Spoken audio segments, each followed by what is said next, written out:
Today we are talking about my Canon S95 digital point and shoot from 2010. I purchased this particular one in 2010 in San Francisco, and here I am 15 years later.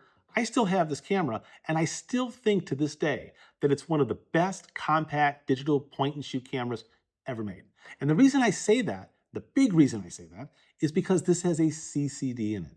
Right after this model, everything went to a CMOS sensor. But this was one of the last models Canon made that still had that CCD, and I love, in digital, a CCD sensor way more than I love a CMOS. So in the early 2000s, I went through a lot of different digital cameras, still shooting film very actively, and I kept trying to find digital cameras that I thought I could use side by side with my large medium format film photography that I was doing.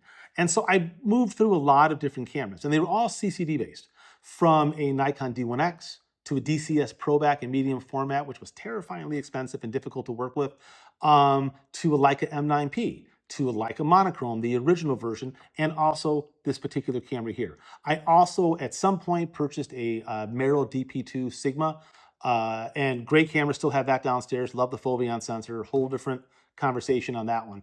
But when the manufacturers in about 2012 on really started to switch over to CMOS sensors, I kind of lost interest in digital photography. And I've had the fortunate opportunities here recently to shoot with the new Leica M11P. And while it's a fine camera, it's nothing that I would ever want to own. It's not my style. I don't like the rendering. I think the resolution is way too high if you're trying to replicate the look of 35mm film. I've had a chance to shoot with a lot of the new Sony cameras, and why they're good and small, and I think they produce a nice quality image, it's not the look that I like. A CMOS sensor to me just never has that pop, never has the bite of a CCD. The color of the CMOS never, in my opinion, is as pretty as a CCD. I like the way the highlights render in a CCD better than how they render in a CMOS. Now, yes, CMOS sensors have the advantage of a much better high ISO. This particular camera here goes down to ISO 80, which is what I always shoot it at. However, I would never really consider shooting this camera over ISO 800. The noise would just be terrible. And that's something in 2025, heck, you can shoot at 10,000, 50,000, 100,000 on a lot of these digital cameras and still have a very smooth, very beautiful image. But that doesn't interest me or my work. Additionally, CCD cameras use a lot more battery power than the CMOS cameras do. There's something about the look, though, of a CCD camera. There's been a lot of people recently commenting on, should I buy an M8.2? Should I buy an M9? The Nikon D200?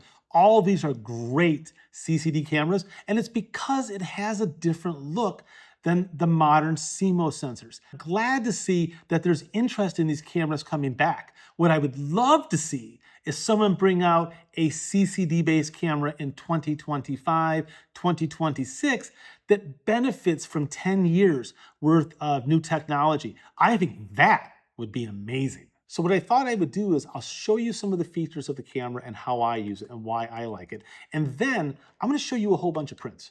I made 4 or 5 really large scale prints from this particular camera for this video. And I'm not going to show you the digital file. We're going to look at the paper. We're going to look at ink on paper and let you sort of see why I like this camera so much. And we're talking some pretty big prints. We're talking 20 by 26 inches from a 10 megapixel CCD camera, once again, from 2010. That's really impressive. And I could have printed it much larger and it still would have held up at a bigger scale as well. So let's take a minute. I'll go through some of the basic features of the camera and we'll then take a look at some prints. Okay, so let's take a look at the camera. On the top, you've got a pretty standard layout. You've got your flash, ring function. This is the ring on the front. It allows you to change what that does, from zooming to f-stops to white balances. I have mine set for aperture control, on off button, your zoom button, and then you have all your different scenes, from auto to program to shutter speed to aperture to manual to a custom, and it does have a video setting. The back screen actually is pretty darn good. You've got your play button for review, you got exposure compensation, your flash settings. It has a standard flash as well as a slow synchro flash. You've got your self timer, trash, and your manual focus and macro focus. And you can also down here adjust in your menu. Do you want to have raw files of JPEGs, what you see on display and all of that. Now on the front of the camera, I have a variable neutral density filter attached to mine. It's a 6-stop. And what I did is Kolari makes these adhesive filter rings that glue on, that adhere on to the front of the camera. And I think it's fantastic.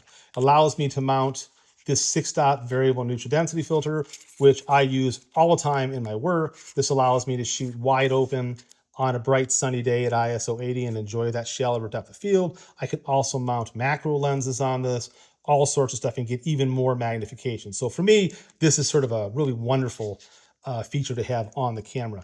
So when you turn the camera on, let me turn it off here and I'll turn it back on. You'll see how fast it powers up. It's quite quick. The screen I set is quite nice on the back. Now the screen is set up as you would expect. You've got your battery power here. I'm set for RAW.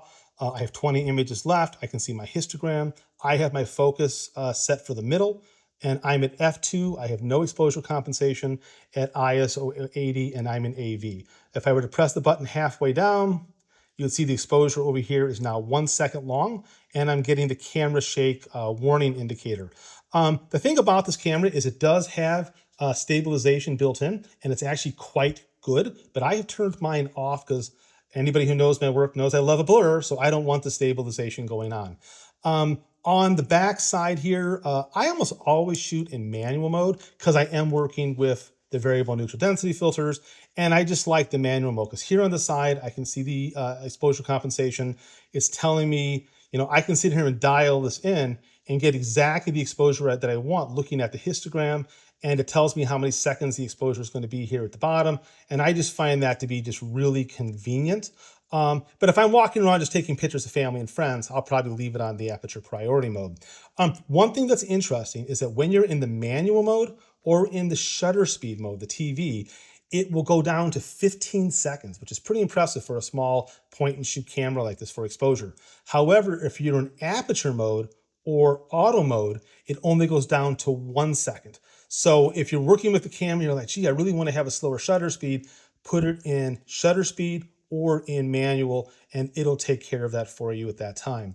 On the zoom lens, as I mentioned, right now we're all the way wide, so you can see I'm at f2.0. If I grab this ring here in the front, you can see it brings up the f-stops, and I can dial in whatever f-stop I want, down to f2. But when I zoom the lens for like a portrait, you can see f4.9 is the fastest f-stop that I can get. That's kind of disappointing, but considering it is a, you know, semi-professional, serious amateur point-and-shoot camera from 2010, it doesn't surprise me that it's an f4.9 and not a 2.0 all the way through. This lens would be a lot more complicated, a lot larger, and the camera would have cost a lot more money.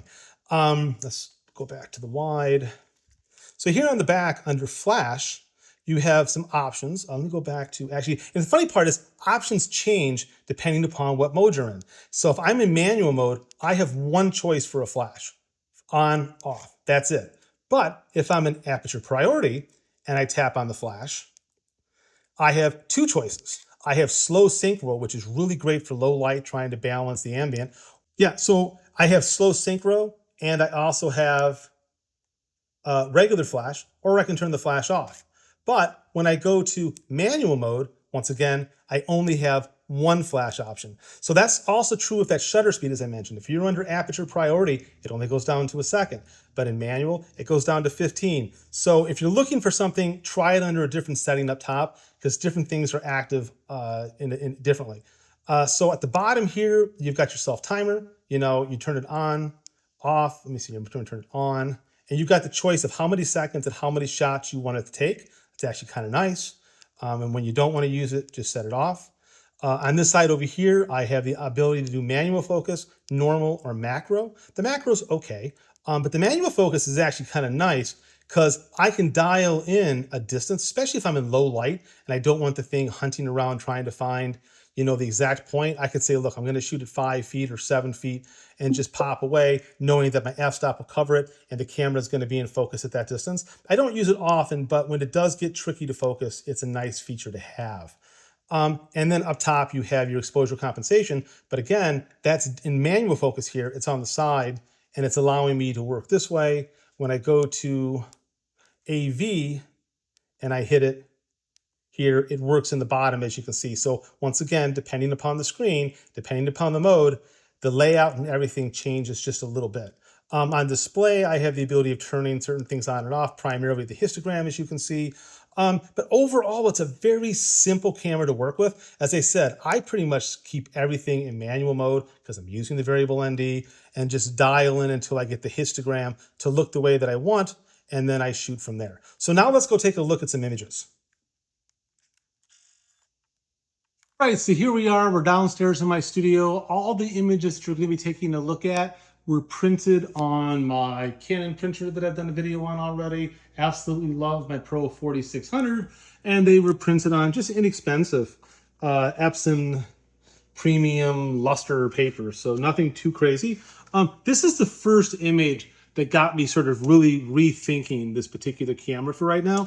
This is 20 inches tall by 26 inches wide. It was shot wide open at ISO 80, and if we come into it, it's pretty amazing how well it holds up. Once again, remember, this is just a 10 megapixel camera, and if you step back at any kind of print viewing distance from this, it's interesting how it feels. You do have some CA and stuff like that showing up. That would be pretty easy to fix. But overall, the feeling of the image is more film-like because it isn't overly detailed. You know, in my opinion, if you're trying to replicate the look of 35 millimeter film, it's somewhere between 10 and 24 megapixels. Really after that, you're in the medium format territory. So when everybody's talking about, you know, the new M11s with the 60 megapixels and all that, in my opinion, that doesn't really have the feeling of a 35 image. So now let's pull to the next print. And this one's really impressive.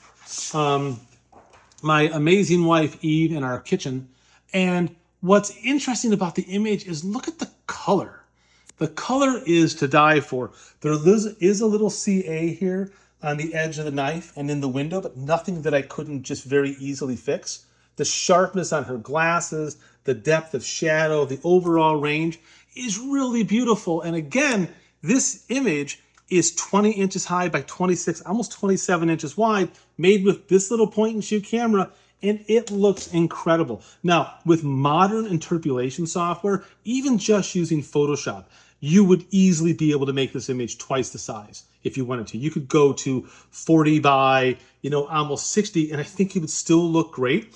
If you did start to see any kind of issues at all you would have to do is add a little bit of grain, and that would solve it. But if we zoom into her, I mean, just look at how good she looks. She's gorgeous. It's incredible. The sharpness, the detail, everything is really impressive, especially for 10 megapixels. But then I said, hey, Steve, what if we took this image and we made it look like Tri-X? Now, this is something that I think is important, is that I have shot a lot of Tri-X film. I know what Tri-X looks like contrast-wise. I know what it looks like grain-wise. So I said, I'm going to run this in a program that I use a lot to just see how close and how good I can make it look from that 10 megapixel sensor. And, oh, wrong image, hold on. And boom, look at how amazing that is. That's absolutely incredible. The contrast, the tonality. My phone is trying to balance some stuff out here, but if you saw this print in person, it's really impressive. It has the right amount of grain texture, the highlights, the contrast in the shadows, and in the arm and in the face. It just looks beautiful. And once again, don't forget, we're talking a 10 megapixel CCD camera is producing an image of this quality. And then I wanted to do a portrait of my wife, just in black and white. And I said, let me just do a real quick portrait of her on our porch using the longest lens. And that's not the sharpest. But as I zoom into her eye here, look how sharp that glass is. The glass right there, right here, is incredible. And that's what I was focusing on. Looks absolutely amazing. So I, for one, am really impressed with how well everything held up. It's just incredible. I mean, it's a big print. This is a much bigger print than I would ever do from 35 millimeter in the traditional darkroom. And I am just, as I said, blown away by how good it turned out. And I really do love how it reproduced on the Canon. So you're a photographer looking for a CCD camera, and you don't want to spend like the Leica M9 money, and you don't want to spend a Leica M8 II money. this is not a bad choice and you want something really small. Another option that would be really good is a Nikon D200. The D200s are a fantastic camera. It's a larger CCD sensor. It's much more in the size of like the M8 and you can get them for literally like 100, 150 bucks, 200 bucks at the most. And that is a great camera to give you that CCD look. But dollar for dollar, small camera, fits in your pocket. A Canon S95 for CCD, if it's what you're looking for, is hard to beat.